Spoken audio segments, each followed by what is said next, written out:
Audience who are eager for knowledge. Today, my topic is importance of education in the eyes of Islam. Dear audience, the literal meaning of ilm is to understand. What to know, that is to know.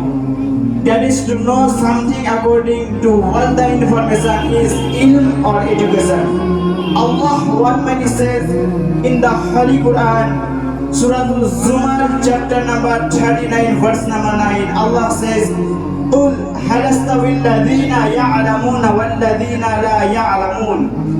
O Prophet, tell me whether those who know and those who don't know can be equal.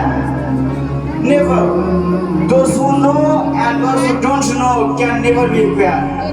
And innama yatadhakkaru ulul albab, and wise men only take advice that is